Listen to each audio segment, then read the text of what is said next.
شاہد خان افریدی اپنی آپ بیتی میں لکھتے ہیں کہ مجھے اچانک ہی کینیا طلب کیا گیا تھا اور پھر مجھے فوراً ایک بڑے امتحان کے لیے تیار کیا گیا۔ بیٹا صبح آپ کو ون ڈاؤن پوزیشن پر بیٹنگ کرنی ہے۔ سعید انور نے مجھے ایک رات قبل آگاہ کیا تو میں حیران ہی رہ گیا۔ کیا میں یہ ذمہ داری نبھا پاؤں گا؟ میں نے الٹا اپنے کپتان سے سوال کیا۔ پاکستان کو فائنل میں کوالیفائی کرنے کے لیے ایک تگڑے سکور کی ضرورت ہے۔ تمہارا کام تیز کھیلنا اور فی اوور رن ریٹ کو بڑھانا ہے۔ سعید انور نے میرے سوال کا جواب دینے کی بجائے میری ذمہ داری سمجھائی اور چلے گئے۔ اب نیند میری آنکھوں سے کوسوں دور تھی کیونکہ یہ میرے ون ڈے کیریئر کا صرف دوسرا میچ تھا۔ پہلے میچ میں تو مجھے بیٹنگ کا موقع نہ مل سکا تھا۔ میں خوش بھی تھا اور پریشان بھی۔ خوش اس لیے کہ مجھے اس اہم پوزیشن پر کھیلنے اور تیز سکور کرنے کا اہل سمجھا گیا تھا، اور پریشانی یہ کہ ناکامی کی صورت میں یہ میرے کیریئر کا آخری میچ ثابت نہ ہو جائے۔ مخالف ٹیم سری لنکا تھی جو ان دنوں بہترین پرفارمنس کا مظاہرہ کر رہی تھی اور اسے عالمی چیمپئن بنے ہوئے بھی زیادہ عرصہ نہیں گزرا تھا۔ اس ٹیم میں جے سوریا جیسے کھلاڑیوں نے تہلکہ مچایا ہوا تھا۔ رات کے کسی پہر آنکھ لگی تو خواب میں دیکھا دھواں دار بیٹنگ کر رہا ہوں اور مقابل کھلاڑیوں کے چہرے اترے ہوئے ہیں۔ اچانک آنکھ کھل گئی، یوں لگا فجر کا وقت ہو گیا ہے۔ فوراً وضو کیا اور نماز کے لیے مصلی پر جا کھڑا ہوا، مگر نماز سے فارغ ہو کر پتہ چلا ابھی تو رات کے صرف 2 ہی بجے تھے۔ غرض اس رات میری عجیب حالت تھی، سمجھ نہیں آ رہا تھا کیا کروں۔ میں اپنی قومی کرکٹ ٹیم میں سلیکشن اور کینیا آمد کے متعلق سوچنے لگا کہ میں تو پاکستان انڈر 19 ٹیم کے لیے ویسٹ انڈیز میں کھیل رہا تھا کہ غیر متوقع طور پر مجھے یہاں طلب کر لیا گیا۔ بعد میں معلوم ہوا کہ لیگ سپنر مشتاق احمد انفٹ ہو گئے تھے اور ان کے متبادل کی ضرورت تھی۔ میں دورہ ویسٹ انڈیز میں 16 وکٹیں اڑا چکا تھا اور اب مجھے یقینی طور پر لیگ سپنر مشتاق کی کمی پورا کرنی تھی، لہٰذا طویل سفر طے کر کے پہلے پاکستان آیا اور پھر اگلی پرواز سے کینیا کے لیے روانہ ہو گیا۔ یہاں نیٹ پریکٹس کے دوران کپتان سعید انور نے میری جارحانہ بلے بازی کا مشاہدہ کیا اور پھر ساتھیوں سے صلاح مشورہ کے بعد مجھے یہ مسئلہ سنا دیا گیا کہ اگلی صبح مجھے کیا کرنا ہوگا۔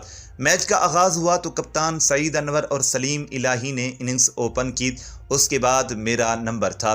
میں ڈریسنگ روم میں پیڈز پہنے بیٹھا تھا اور ساتھ ہی ساتھ یہ دعائیں بھی کر رہا تھا، یا اللہ اوپننگ پلیئر جلد آؤٹ نہ ہوں تاکہ مجھے ذرا کم دباؤ میں کھیلنے کا موقع ملے۔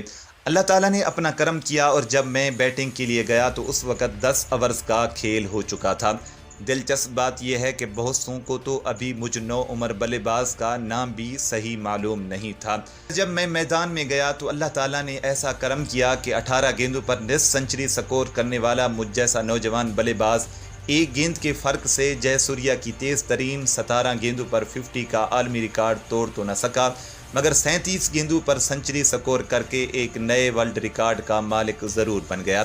یہ ایک روزہ کرکٹ میں سب سے کم عمری میں بنائی جانے والی سنچری بھی تھی۔ اہل پاکستان کے لیے ایک اور فخر کی بات یہ تھی کہ اس سال 167 دن پہلے جب جے سوریا نے صرف 48 گیندوں پر سنچری سکور کی تھی تو اکثر کا خیال یہ تھا کہ اس ریکارڈ کو ایک عرصے تک کوئی بھی نہ توڑ سکے گا، مگر میں نے سری لنکا کے خلاف ہی اس تاثر کو فلک بوس شاٹ سے چکنا چور کر دیا۔ اس روز سری لنکن بولر کو کچھ سمجھ نہیں آ رہی تھی، وہ کہاں جائیں کہاں پناہ تلاش کریں۔ ہر بولر کی خواہش تھی کہ کاش کپتان اسے بولنگ کے لیے نہ بلائے، مگر پھر بھی جے سوریا کی شامت آ ہی گئی۔ ایک اوور میں 28 رنز کروا کے جے سوریا ون ڈے کرکٹ کے دوسرے سب سے مہنگے بولر بن گئے۔ میں نے اپنے اس زوردار اننگز میں صرف 40 گیندوں پر 11 چھکوں اور 6 چوکوں کی مدد سے 102 رنز بنائے تھے، جبکہ سنچری 37 گیندوں میں مکمل کی۔ دلچسپ بات یہ ہے کہ اننگز ختم کرنے کے بعد گراؤنڈ سے باہر آ کر مجھے علم ہوا کہ میں نے عالمی ریکارڈ بنا دیا ہے۔ دوسری بدقسمتی یہ رہی کہ میچ کے براہ راست ٹیلی کاسٹ نہ ہونے کے باعث لوگوں کو میرا کارنامہ اس وقت معلوم ہوا جب اس کا ذکر خبر نامے میں کیا گیا۔ اس کے بعد تو گویا دھوم مچ گئی، ہر کوئی اس میچ کی ویڈیو کے حصول کا خواہش مند تھا اور پاکستان میں اس کی ریکارڈ سیل ہوئی۔ یہاں آپ کو ایک دلچسپ بات بھی بتاتا چلوں کہ جس بیٹ سے میں نے یہ ریکارڈ ساز اننگز کھیلی وہ میرا نہیں بلکہ ماسٹر بیٹسمین سچل ٹنڈولکر کا تھا۔ میرے پاس یہ بیٹ اس طرح آیا کہ سچل ٹنڈولکر نے اسے وقار یونس کو دیا ہوا تھا۔ بیٹنگ سے قبل وقار یونس نے مجھ سے کہا تمہیں آج اس بیٹ سے کھیلنا چاہیے، یہ بہت اچھا بیٹ ہے۔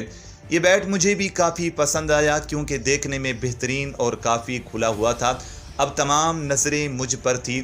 اکثر کو تو مجھ سے کچھ زیادہ توقعات نہیں تھی کہ یہ بچہ کیا کرے گا، مگر حقیقت یہ ہے کہ 1996 کے اسپورٹ کیلنڈر کا کوئی بھی یونٹ اس تاریخ ساز واقعے کی برابری کا دعویٰ نہیں کر سکتا۔